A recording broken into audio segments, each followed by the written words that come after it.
Pharmacist is a movement. It's a play on words. You know, a pharmacist dispenses medicine, right?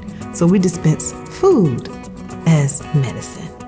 And we call each other sis. If you don't know a name of an African-American woman, you'll say sis. So we just put it together. We farm and we're sisters. Hence, pharmacist, because food heals. So it got started a long time ago when a farmer told me that I was the one. And I said, I'm the one to do what? He said to get this information out.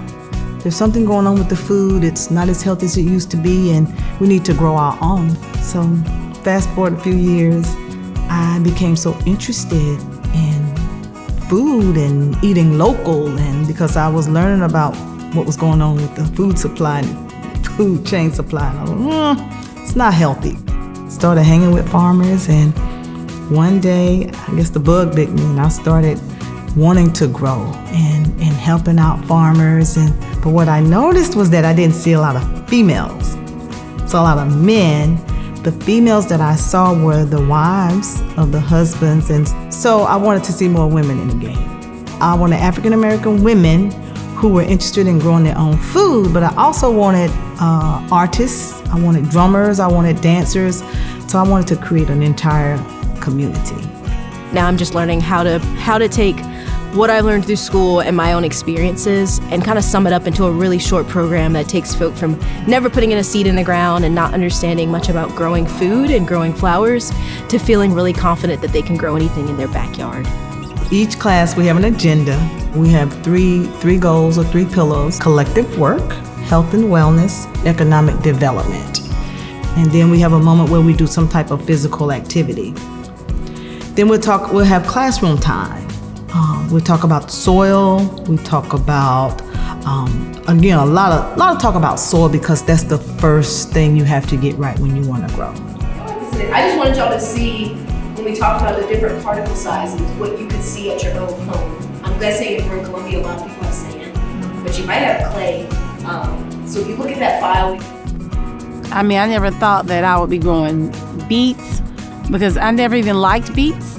So, but rutabagas, pumpkin, and we cross our boundaries with food, with growing things and just trying things and trial and error. Some things didn't make it, some things did, and it was interesting to see when I started growing my own food. I knew where it came from, and I knew the work that I put into it.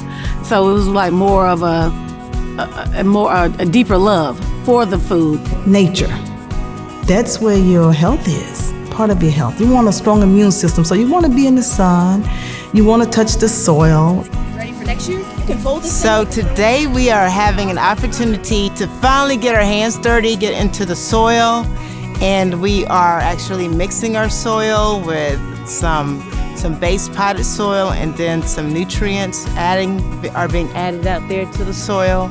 So we're putting our soil in growing bags, so that each of us have 10 of them, and we're going to choose our seeds and hopefully plant a couple of seeds today. I want people to know that working in groups, working as community is a better way to live. I mean, growing up, I grew up in community. Food heals us. I mean, I have many stories about, how what you eat affects how you feel, how you act. You have to take care of the plants just like we take care of our bodies. You got to give it water. It has to have sunlight. It has to have good food. I have a standing date every Tuesday. I'm at the corner of Sumter and Laurel, and we feed those who would like a meal. When I first started coming, the only food that we had were meats. So I started bringing fresh salads and then other vegetables, and they loved it. Today we have green beans, we have corn, we have sweet potatoes, and we have yams. So again, it's a really, really holistic and complete meal now. I put a lot of interest and attention on eating as much local as possible, because I strongly feel that everything we need to sustain ourselves and to eat, we can do it in South Carolina. You can buy a pack of cucumber seeds for $2.69, and you can have enough cucumbers to feed a really entire community. Most people are surprised when they're little kids that a seed that small will produce 100-pound watermelon. I have grown them up to 100 pounds. Call myself an expert at watermelon planting, but Mr. Harris really is. But he and his wife allows me to come each year and learn. And so today I'll be seeding trays. And so they've already been sanitized. So I'll put soil in these and I'll mix the soil up a little bit.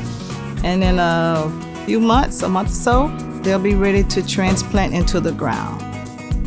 Right now, we're so dependent on other countries, other states, climate that we have. We can grow year round. Every single person in this world wants good health and wealth. And growing your own food helps to have those two things that everybody in the world wants.